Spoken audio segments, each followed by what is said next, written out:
We're back again on the Let's Be Real podcast. Today with me is Mo. So we're going to be discussing the game against Sociedad and be previewing the midweek Champions League game against Paris at the Bernabeu. Before we move on, just don't forget to like and subscribe our video, and also follow us on all the socials, which we'll be dropping in the links below. So today, I think today was an interesting game, right? Like, what did you think about the performance today? Overall, especially the way we came back against Sociedad after conceding that early goal. Yeah, actually, the game was just like, I don't know, how can I say, like in the rear mirror, like with an insight into the Paris game on Wednesday. So I think it was the kind of performance it's the kind of performance we need, actually, to be honest. But then, how can I say, like, I just feel like our backs were against the wall, and then we had to perform. Okay, so then it becomes like, then when your back's against the wall and you have to perform, and like the 19-year-old guy is scoring like a 30-yard screamer, so then it's now becoming more like, okay, how can I say, just a moment of individual magic rather than a team performance again. But then, to be honest, you can't actually take away the fact that in the second half, like, we actually turned up and we actually played like some really positive football. Actually, I think one of the best we've played in I think for the past 3-4 months. Like, I think from the 30th minutes upward, like, I think the best football we've played, like, I think in the past 3-4 months. I can't remember, maybe I'm wrong. But I think we saw one of the best performances today. And actually, to be honest, before okay, so I should just say this, like, you guys have labeled me a Camavinga hater. Okay. So let me just, like, how can I say, go from the dark side to the side of the light right now, To be honest, like, Camavinga, like, I felt really that this was a performance. I know, like, there's a performance you give that you announce yourself as you came of age, And I feel really this was a very good performance from Camavinga. Like, this is what we're looking for, really, to be honest. Like, more energy, more drive, When I was watching the game at the beginning, at the start, we sort of were a little bit suspect defensively, and in attack, we were struggling a little bit. The first thing that came into my mind is like, Camavinga is not playing that well. Farouk was maybe right about it. I swear that was the first thing that came into my mind when I saw the initial few minutes. But to your point, I think that especially from 30 minutes onwards, towards the second half of the first half, I think the performance improved, and I have to generally agree with the fact that I think that this was one of the better performances in the last few months, especially since the season break happened in the winter. The Getafe game was a disaster, and even before that, I don't think we were pretty good against Athletic Club when we played them at San Mamés and Cadiz before that. So this game was a welcome change. I hope this is a comeback to form of sorts, but we don't really know what to expect at Real Madrid. Yeah, actually, I also like to point something out. Actually, we discussed this, I think, a couple of episodes back. To be honest, I think today we saw like the full cycle of Carvajal, just only he didn't get injured. He committed like a very, very clumsy penalty. I think someone playing at this level of football should not be giving away this kind of penalties. And like, it's the second one after the Paris one, And I think there was one even before the Paris one as well. I can't remember right now as well. But like, it's now following the pattern. And then you see like he was brilliant, as we said, like after the half hour, like it was just, good free flowing attacking football. Like he was brilliant, really, to be honest, about after that. But the point now becomes this, like, there is this moment of inconsistency, and then there is this brilliant moment, and then he gets injured for 5 weeks. So it's a cycle that keeps on going and coming. So the point is that and now I think he's 30 or 31, I'm not sure. I think he's 30, 29, yeah. 30. Now, the point now becomes like, okay, after what point do you start to like, okay, question about like, do you need to find a very competitive right back to challenge this guy for a starting position? I think honestly, I have to agree with the fact that the questions are being raised about Carvajal, because honestly, okay, for me, I'm looking at Carvajal this season like in two ways. There's a Carvajal before the Atleti game. I think Atleti game was the one where he had a tackle with Griezmann, and probably after that game, around that time, he got injured, and then he missed a couple of games. Then he came back in the Super Cup against Barcelona, and he didn't really have a great game against Ousmane Dembele. Ever since that, and then he gets COVID, and he's out for a few weeks, whatever. But then he comes back, And since then, he's been struggling. His performances have not been to the usual Carvajal best that we expect. In the first half of the season when he was playing, defensively he was very good. Offensively, okay, he's not Trent, he's no Hakimi, but we know what Carvajal can do in the offensive part of the game. So that this time around, I think the offensive game has been there in pieces, because I don't think against PSG he was very good offensively. But the defensive game, the lack of defensive game, the way it has gone, is something that has worried me. What do you think about that? Yeah, actually, I think that's just it, really, to be honest. Like, I think the defensive part of the game actually, but then on the other hand, you just have to see, like, I don't know, it's just about like him making rash decisions now.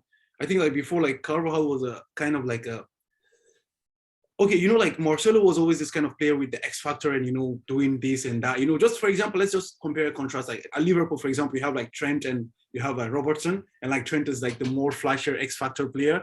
But like, if you ask, like, I don't know, like solid coaches like Mourinho, most likely they will most likely take Robertson over Trent, because like he's a player who gives you, like, he does his defensive duty first, plays everything safe, and then he's an attacker as a secondary, option.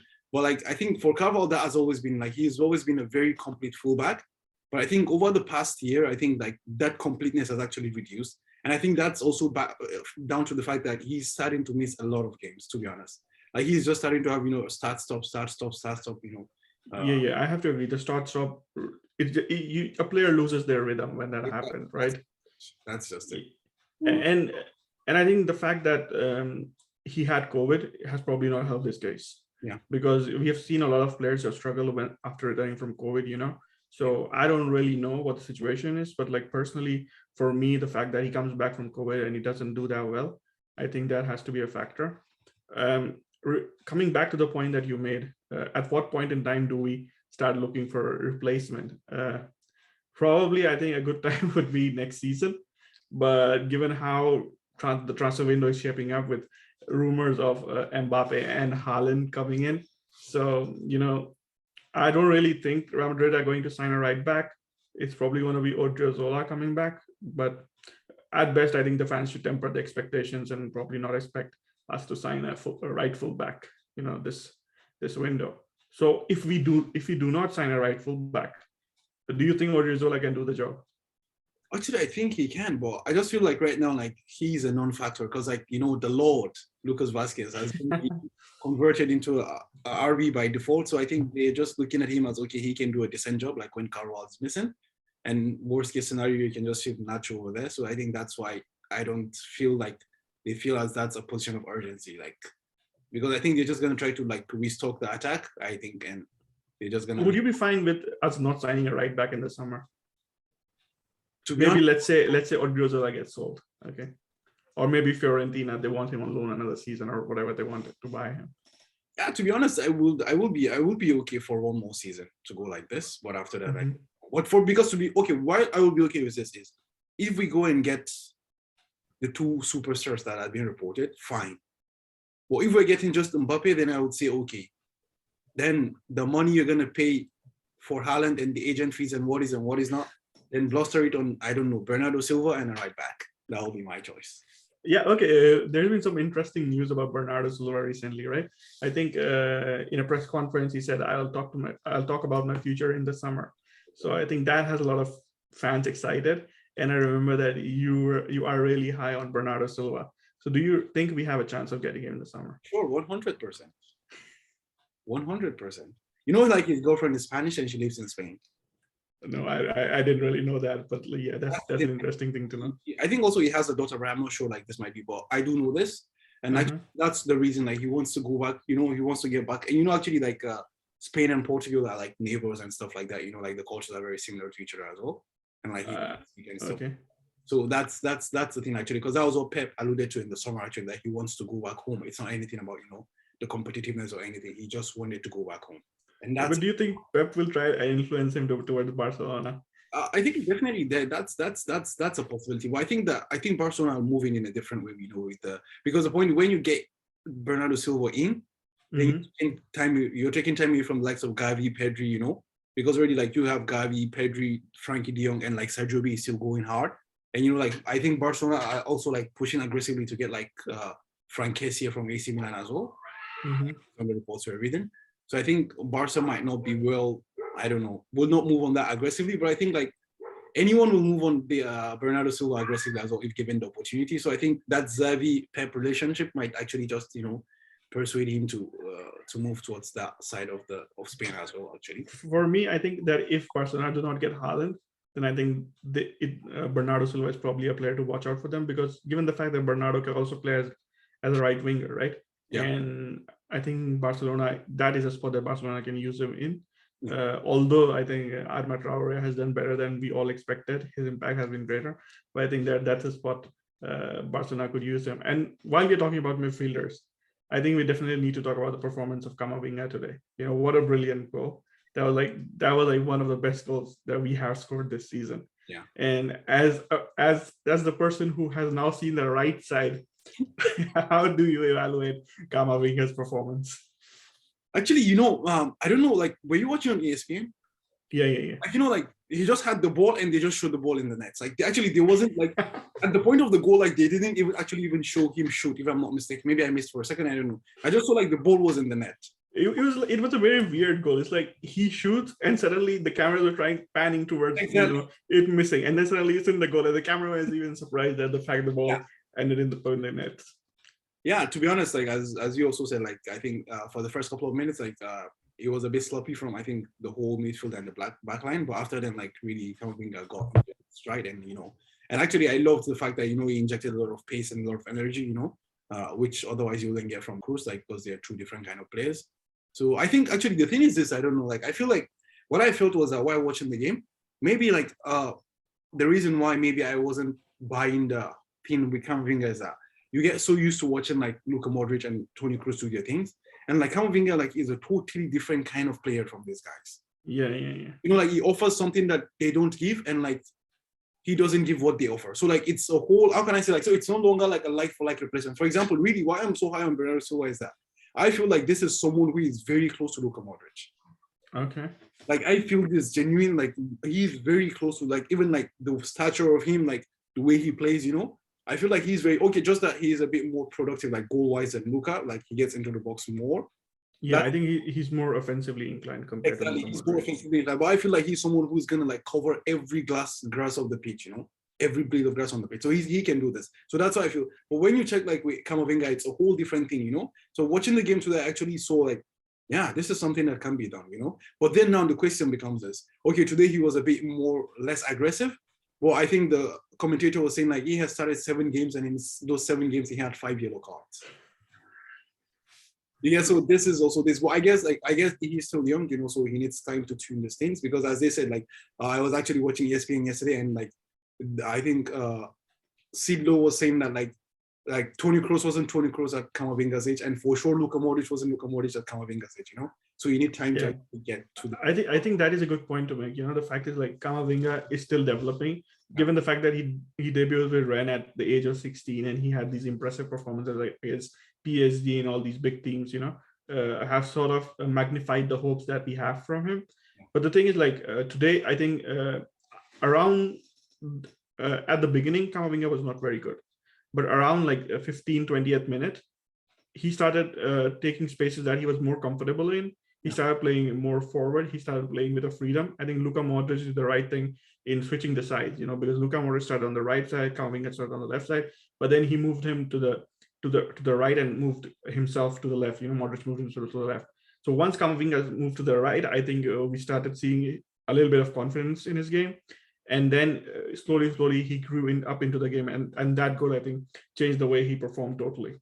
After that, we saw a lot more freedom, a lot more confidence, and honestly, I was impressed. I was impressed because even though I think overall this season I have backed Camavinga, but I wasn't sure that he had it in him to come and replace Cruz. But then the fact is, like a couple of weeks ago we were talking about this, and I said Camavinga is better of playing further forward than playing as a defensive midfielder. Even today, I disagree with this assessment that the club and managers seem to have, the fact that Camavinga, because he's a good tackler, he has the ability to grow into defensive midfielder. I think we are trying to put too much pressure on him that way.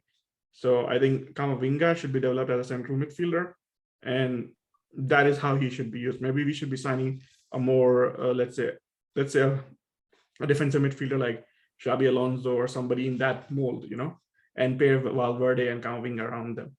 What do you think about that? Yeah, I think I think that's the why. Like, I think that's one of the reasons why they're looking towards the French guy at Monaco, right? I mean, Yeah, so I think that will be a solid platform for that. But actually, the thing is, I feel like Casemiro can still give a couple of years. So there is that as well. So for me, the only issue is like having Casemiro in the CDM position is sort of like, it sort of takes out all the creativity from the midfield, especially if you pair him up with Valverde and Camavinga, because I think neither of them is especially creative. And when you look at it that way, I think Bernardo Silva would be a good addition because of the fact that he can add some offensive things. But then you have to choose between Camavinga and Valverde. You can only play one. So I don't know how this goes. And if we don't sign Tchouaméni in the summer, I think there's a good chance that we lose him, because a lot of teams are interested in him. Chelsea are interested in him. So we could lose him if we don't sign him in the summer. That's my only worry about it. Anyways, moving on. Sorry, go ahead. Yeah, I think in the summer a lot of decisions has to be made. Actually, like a lot of you need to weigh the foregone alternatives, as the economics people say. I think you need to see what will you give to get what, because the point is that you're signing Mbappe for free, but the point is that there's no such thing as a free transfer. When you sign someone, you give 20, 50, 40, 60 million euros a sign-on fee. You have to pay agent fees and you have to give astronomical wages. And then you go on to people like Haaland, who have reportedly, I think, was it 70 million euros, 80 million euros with this clause? And 75. Yeah. And then his entourage are asking for just something similar in fees as well. And also he's going to earn monster wages. And then you have to consider, other players as well. The point is that these players are it's a profession for them. So even the likes of Ori and Tchouaméni, if they come, they're also expecting a huge upgrade in their salaries as well. We have to consider all this. That's why I feel like it's you have to just make the choices, what do you want to get or what do you want to give. And that's why actually I personally feel right now, to be honest, I will go for Bernardo Silva over this Tchouaméni guy. But the point is this: I get your point in the sense that he's one for the future, he's one for now and for the future as well. Yeah. Bernardo Silva is 28, if I'm not mistaken. I'm not exactly sure how it will be. So most likely he gives 4 or 5 seasons and it's all done. Yeah. But for Tchouaméni, you can get 10 seasons out of him if you're lucky. So there is also this as well. But yeah, so it's just this, because I feel like Casemiro can still play for 3-4 seasons. I think he's 30. I think he can go to 33, 34, still playing and delivering what he can deliver. So with these guys, with both Camavinga and Valverde in the wings, I feel like we're quite suited if we can get one more midfielder. Bernardo Silva. And we don't have to forget the fact that Toni Kroos can at least give us one more good season, at the very least. Definitely. Actually, I'm actually also including Kroos in that situation. It's Toni Kroos and Carlos Casemiro, and then someone who's gonna replace Luka Modric. So that's just what it is. That's just what I see, but I just don't know what the club thinks as well. So for me, I have this idea. It's like the midfield, how AC Milan used to play when they had Andrea Pirlo. They had Pirlo in the middle. Maybe probably a better example would be Juventus, because as Juventus, Andrea Pirlo, he became a true regista, sitting in the middle, and then he was flanked by Claudio It was a Marquisio? Yeah. I think it was Marquisio, right? And then Pogba. So they had these two box-to-box players, and in the middle they had Pirlo. So that is something that I think Real Madrid should try and replicate. But okay, anyways, that's a discussion for another day. And I think we have to evaluate the fact that Benzema scored 3 goals today, but only 1 counted. Yeah. So what is your opinion about the current offside rule? Actually, I think Arsene Wenger mentioned something in the past, and he was saying you need to give a yard or 2. I'm not sure, I can't recall what it is, but he was saying give benefit of the doubt to the attackers. Okay. You understand? For example, when you see the offside, you keep the checks for both Benzema goals, they were weird offsides. The point is that offside they check today doesn't give any attacker in the world any advantage over a defender. No. The point is that when you have I don't know, 10 foot, 15 foot, then yeah, an attacker has an advantage over a defender. But the lines they drew today doesn't give an attacker any advantage over a defender. So what's the point? Yeah. For me, I have to agree with you over here. The fact is what is the spirit of the law? The spirit of the law is we do not want attackers to go hang around in the penalty box all the time. That is the spirit of the law. And the fact is when we are having these offsides where people are splitting hairs to decide the fact whether this should be an offside or not. I think the rule has become a little bit draconian. But overall, what do you think about the new rule coming in? Because I think if the new rule had been in place, the fact that if the player's goal scoring, any part of the player is in line with the last defender, it is not going to be offside. What do you think about that rule? Because if that rule was enforced today, I think both of those goals would have stood.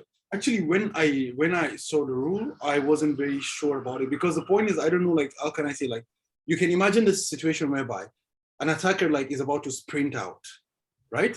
So like his foot is already ahead and one foot is behind. So if that foot which is behind matches the last defender, he's onside. Yeah. But like right now, he has a huge advantage actually, because just this moving one foot ahead, like it's a huge advantage for an attacker. So actually, I'm kind of divided about it. But like for Benzema's offside today, yeah, it makes the goal count, which is logical. But I think when you have the case of, speedsters like the likes of Mohamed Salah and so on, like I think for sure, even those guys, like with even one shoulder, they have an advantage over you. So that's just the thing. The funny thing is, like today in the morning, I think Liverpool scored a similar goal with Sadio Mane, where there was this, offside check, and they were splitting hairs over there. And I turned to my brother and said, this has gone a little bit too far. And today the same thing happens in our games. But luckily for Benzema, he managed to score a penalty. Okay. And when you look at Benzema's penalty record, it is absolutely stellar for Madrid. I think he's only missed one penalty, right? One penalty, and that was earlier this season against Elche. So I don't know what makes this guy tick. Yeah, really, man. I don't know. Actually, I think, was it yesterday or the day before, I was actually having a discussion with a friend, and he was like, he doesn't get the reason why Benzema is always like outside of the 18. Like why he always drifts to the, the Cristiano position and stuff like that. And it was like, if Benzema could actually stay in the box, like he could score ton more of goals, man. I don't know. Actually, even today, it was obvious. Like there was a situation where actually Rodrigo was in the 18. I think even the case where Carvajal like squared for Asensio as well. But it was because like Benzema's gone to become his 9.5, I don't know, or 10. What can we say? He became the the midfielder, and that's why he's actually missing there. So I think, like, to be honest, like when Benzema retires, like we're gonna sit back and really admire him even more. To be honest, and I think like the people who are in the best French player of all time kind of thing, when they sit down, okay, the point is that they have a lot of like glorious French players who've won the Golden Ball, right? And like Benzema hasn't won it, unfortunately, because of he's not gonna win it, most likely, maybe, I don't know. Well, the thing is that because of that, like they're just gonna feel like, okay, like he's not won the Golden Ball, he's not won the World Cup with France and stuff like that. But I feel like when they sit down, hopefully it changes this season. I don't know, man. I don't know. I think like France is so much of a like like a Hollywood movie that it's just impossible to worship with those guys. So I think like because of that, I feel like they might not give him the credit now, but when they sit down, when the dust settles, and everyone just like analyzes what Benzema actually did as a footballer, as an individual footballer, they're gonna realize that actually this guy was even better than Henry and Zidane, in my opinion, really.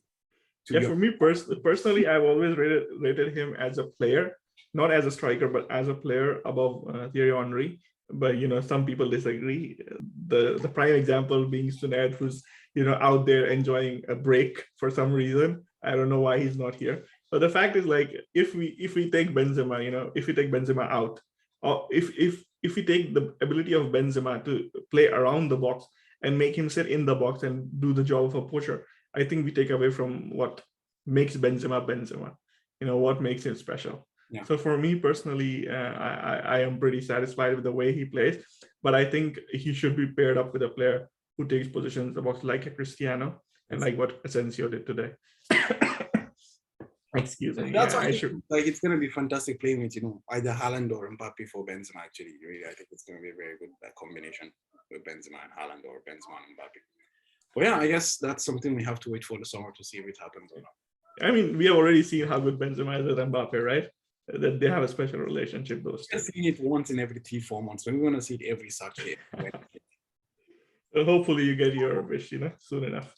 Okay, moving on. I think we talked about offense a lot, but then we also have to, give credits to our defense. Militao's improvement this season has been spectacular. I think we have talked about this a lot of times on this podcast. But like when you watch Real Madrid play, you can see that there are some players who are on a different level totally. Benzema, Modric, Cruz, let's say Alaba, and today, these days we can say Militao is at that level. Yeah, exactly. Actually, I think we spoke about it a lot. Like, he faced a lot of, issues when he came, like a center back pairing, which was almost unbreakable with Varane and Ramos. And, he put his head down, worked hard, never complained, took the opportunities when they came. Even he had some difficult games, I could recall at the beginning, but, last season he just stepped up. And even this season, he's even reaching a higher level, man. Places we don't think were even possible to reach, and really is because I think it's although last season they both didn't play a lot, like both Varane and Ramos, but like they've just been the landmark, like they've just been so good, and for them coming, that pairing of Alaba and Militao, just it's been a fantastic pairing, really, to be honest. And I think the fact that Varane and Militao could not gel together last season, it sort of hurt Militao's credibility, right? Yeah, whenever they played, we had some horrible games at the back. But then Militao and Nacho, they formed a pretty great partnership, and Militao and Alaba have been good. But then the only thing you worry about is, aerial threats. But the fact is, like, Militao is not just good at defense; he's also good in offense. This guy is pressing opponents in their own half, and we saw an example of that today even. So personally, for me, I'm pretty happy with how this Militao deal has turned out. The fact is, like, when we were signing Militao, people were saying, "Oh, you are missing the obvious target in De Ligt, and you're going for Militao." But as of right now, personally, I think Militao is like, I would rate Militao higher than I would rate Matthias De Ligt. So, like, what do you think? Where do you think Militao stands among the best defenders in the world today? Oh, to be honest, I'll say top 10, and the 10s being the Van Dijks and the Ruben Diaz's, and I think De Ligt also is still there, to be honest, because I feel like he's still I think the thing is just that he's a bit Juve are down right now, to be honest. So I think it's not very right to actually judge based on that, because the thing is he has the quality. I think just based on the quality alone, I think he's ahead of Militao, to be honest. But I think I get what you're saying in the sense that, like, right now, based on performances, Militao is ahead of. So what is that exact quality that you would say makes De Ligt better than Militao? I think reading of the game, playing out of the back, playing under pressure, the ability to pick a pass. I think these are things. But I think Militao has improved on that area this season, right? Yeah. Actually, I think the thing is this, like, Militao has this ability to make those runs, those mazy runs from the back into the midfield area or the attacking area. So I think, yeah, you can give him that. But I think that you can't forget the fact that Militao also plays as a right back for Porto, Yeah, okay. So he has that ability to carry the ball. Okay, yeah. So there's that versatility as well. But I think, yeah, I can say just, the ability to play out of the back and playing under pressure gives, I think, maybe the Leeds a bit of a hopper end. So yeah, but other than that, yeah. But actually, as I said, just I think he will be in the worst case scenario top 10 center backs right now. Yeah, okay. I would lean towards the top 5, but I'm not actually sure, to be honest. So just to be on the safe side, yeah, that's cool. Would you put him ahead of Varane, in center back rankings today? Based on performances. Varane, like, I'm sorry, but United is just pure garbage. To be honest, like, I don't know, but actually, I was actually speaking with my brother, actually, I think, was it yesterday or something? And he was saying to me, like, he's always told people, although I don't agree with this, he said he's always told people, like, that Varane is garbage. Like, Varane has not been that good. Like, Varane has just been surrounded with very good players and very good systems. And I'm just like, is this guy watching something else? And he was like, look at the United stuff. And, like, when you're surrounded, like, with bad players, like, he was saying, like, if it was like Ramos who was at United, it would have been a whole different story. While I can agree with that, but I don't think Varane is as bad as he makes it out to be. Your brother and my brother must be friends, because my brother has never rated Varane either. The fact is, like, I think my brother always goes on Varane because of his positioning.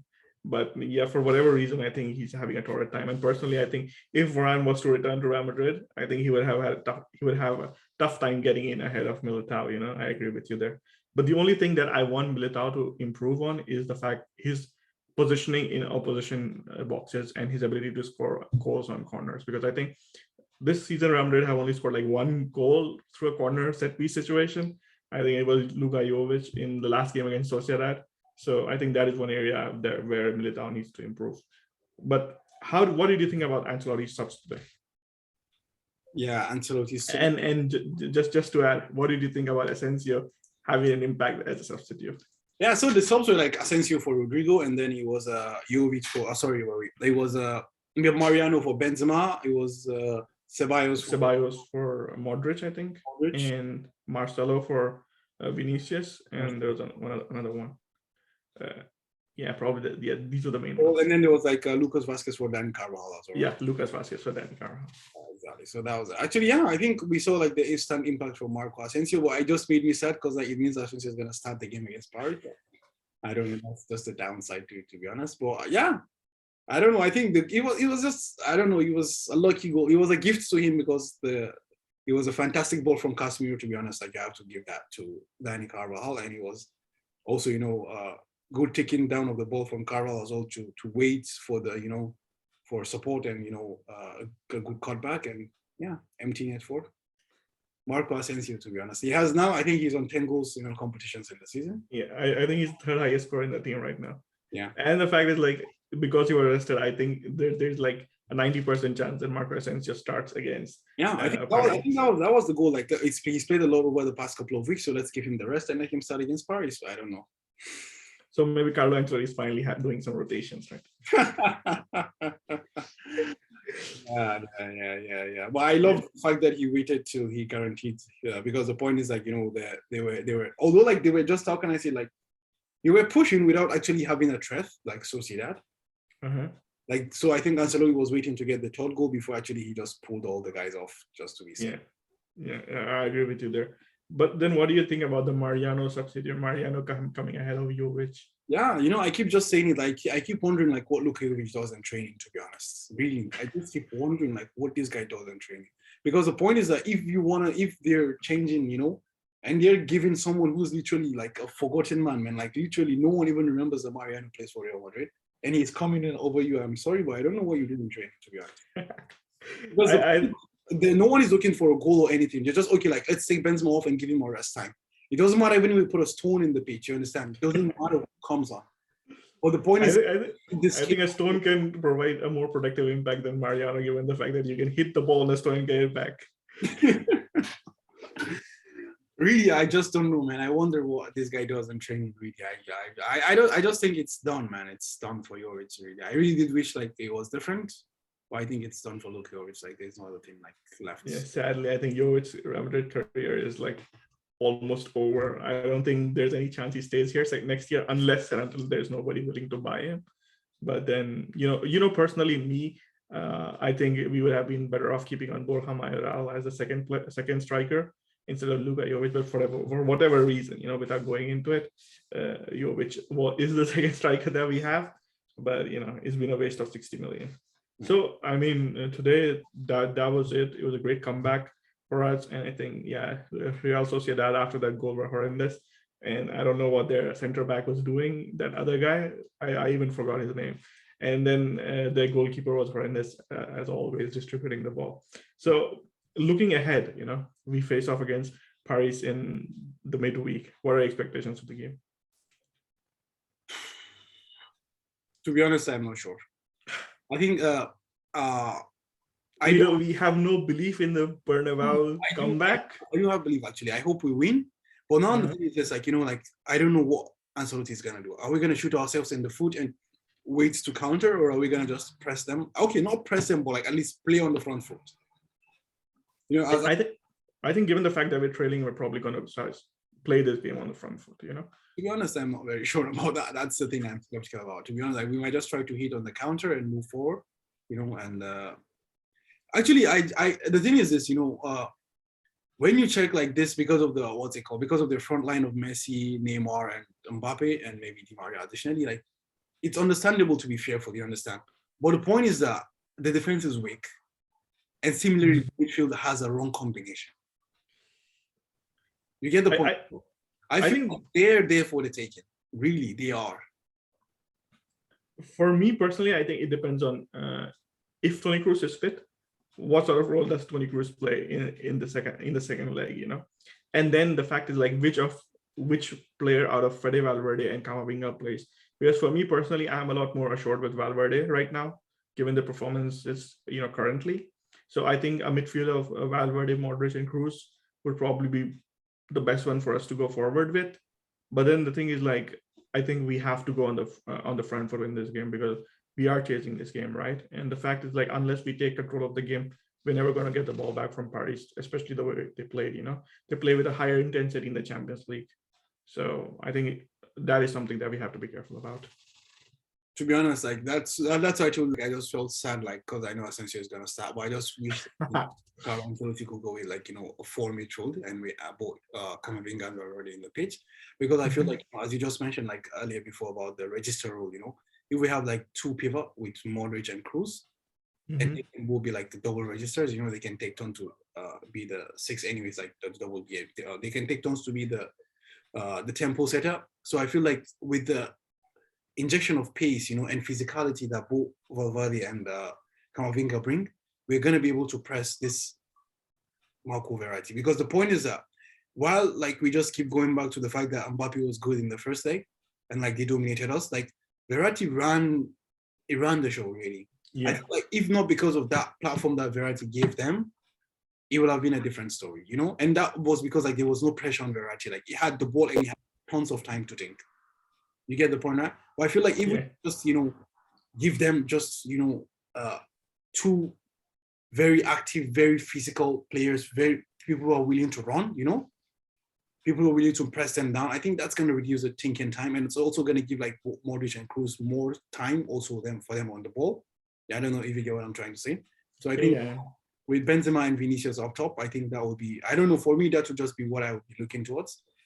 For me personally, I think a player that we should be evaluating for this game is Isco, because remember whenever Zidane went against a big team, he had this idea that we have to dominate midfield by putting in the numbers, and Isco is somebody who who for the opponent it is difficult to get the ball out of him.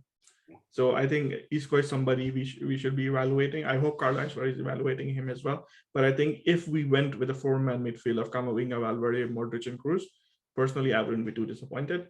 But if Kroos is not there, I think probably we should be looking at bringing in Isco in, because he's somebody who can control the tempo and help us keep the ball. Because I think keeping the ball is going to be very important against PSG this time around.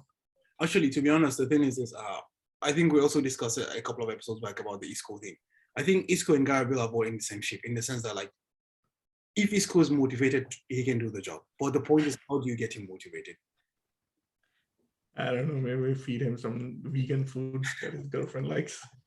Really, that's just the thing. Because I actually believe that as well. I think, like, yeah, Isco is someone who can give you a lot of ball retention, and that's very key against Paris as well. But I feel like I don't know, man, is Isco going to turn up or not turn up? But I feel like with the young guys, Camavinga and Valverde, they have things to prove. And I really do pray that Kroos is fit, because if Kroos is not fit, I don't know what's going to happen then. Really. Yeah, for me personally as well, I hope Kroos is fit, because although people are, like, I know a certain section of fan base is happy the fact that Kroos is not there, because they get their dream of seeing Camavinga and Valverde play together alongside Modric. Thing is, like, I think for this game at least, Kroos is going to be very important, because at the start of even today's game we struggle a little bit with the tempo because we are missing Kroos. So I think Kroos is going to be very important. So overall, like, what are you expecting from the result in the midweek? Are you cautiously optimistic, or are you like, yeah, we're going to win? Yeah, actually, to be honest, I don't know. I just feel comfortable. Okay. Like, I feel, when I mean comfortable, like, I'm not like stressed. Like, I just feel like it's gonna be like a victory for us. But then how much of a victory, I don't know. Like, you might win and then go to the PKs and then lose out on the penalties. I don't know. I just feel like we might win. Well, losing out on the penalties is the toughest thing. Like 90 or 120, we might win. But then, the PKs are just gambles. So I don't know. Let's see what happens. Losing in penalties is like, it's really hurtful. Exactly. It hurts my heart. Really, it is. Yeah, so for me personally as well, I am cautiously optimistic overall, but let's see what happens. Maybe the spirit of Juanito will come back and lead us to a comeback victory. Who knows? You never know. So what do you think about the fullback situation? Like, Mendy is out, suspended. Yeah, for me, honestly, I'm not sure. I would probably go with Nacho. And the thing is, like, but you never know with Ancelotti. Probably he brings on Marcelo. I don't think Marcelo plays. I think I think just the thing is you have just 2 options: either break up the centre back pairing of Militao Alaba, or you play Nacho as well. I think we actually discussed it a couple of weeks back ago. So we talked about the fact that Nacho is a natural centre back, and it might fit better for him to play in the natural position. And we shift Alaba to the left back position. But to be honest, I'm not very also keen about that. I just feel like maintain the center back pairing and just. For me personally, it's like we shouldn't be breaking up because Militao, Alaba is a good thing that this team has going on. It was a good thing that we had in the first leg. So I think that should be kept constant. Nacho, although you're right that he's a natural center back, I think he's an adequate fullback as well. And the fact is, like, some people had doubts about his ability to tackle Neymar. I think people are forgetting the fact that Nacho has played against Neymar before and handled him perfectly fine. So overall, I think I would just go with Nacho at fullback, as long as Ancelotti does not start Marcelo. Yeah, let's see. Really, I really don't wish Asensio to start really because like I can't remember. I can remember the first game. The first game was pure garbage, really, and I don't. Okay, this is the first game. There was no other first game, right? This is a single leg attack. So I guess that's it for today's episode, right? I hope that we win in the midweek, and probably we'll see you guys again after the game. Hala Madrid. Hala Madrid.